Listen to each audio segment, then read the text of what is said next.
యోహాను సువార్తలో 2వ అధ్యాయానికి వెళ్తే ఆయన ఏం చేశాడు? అక్కడ వివాహంలో ద్రాక్షారసం అయిపోయింది. వివాహంలో కానా వివాహంలో ద్రాక్షారసం గ్రేప్ జ్యూస్ అయిపోయింది.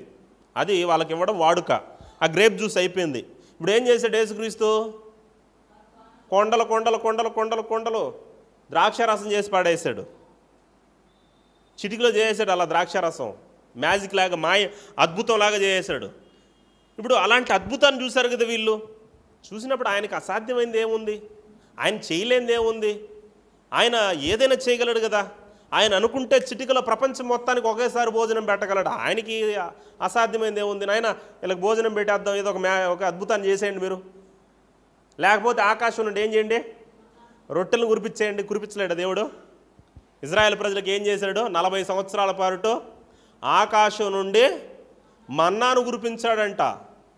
పగలైతే మన్నా కురుస్తుంది మంచులాగా కురిసిన వెంటనే, ఆ మంచు వెళ్ళిపోయిన వెంటనే నూగు గింజలు లాంటి కొత్తిమీర గింజలంత చిన్నవి వాళ్ళకి ఆకాశ ధాన్యం భూమి మీద పడతా ఉంది. భూధాన్యం మీరు వింటారు. ఆకాశం నుండి ఏం కురిపించాడు?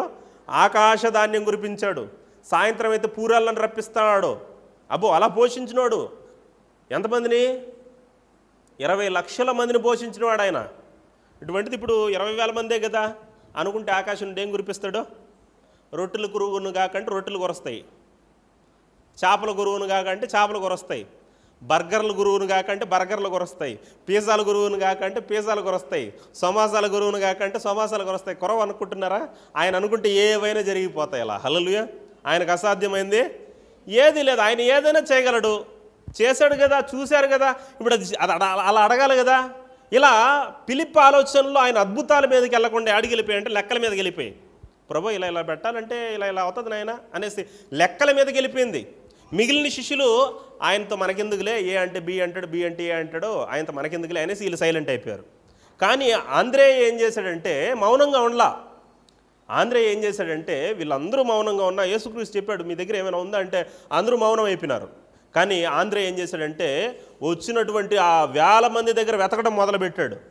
ఏముందా ఏముందా ఏముందా, ఎవరి దగ్గర ఏం దొరుకుతుందని ఎతకతాడు. యేసుక్రీస్తు చెప్పాడు ఏదో అద్భుతం చేయబోతున్నాడు, ఎతకతాడు. ఇప్పుడు అంతమంది దగ్గర ఎతికి ఏం కనుగొన్నాడంట? ఒక చిన్నవాని దగ్గర ఏముందంట?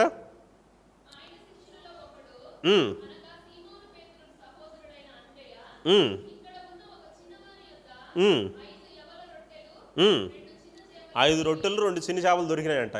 అంటే ఎంత కష్టపడి ఉంటాడు చూడు. అన్ని వేల మందిలో వాడి దగ్గర ఉన్నాయనేసి. ఇప్పుడు అందరి దగ్గర ఉన్నాయంటే అది వేరు. ఇప్పుడు అందరి దగ్గర లేదు, ఒక చిన్నోడి దగ్గర దొరికిందంట.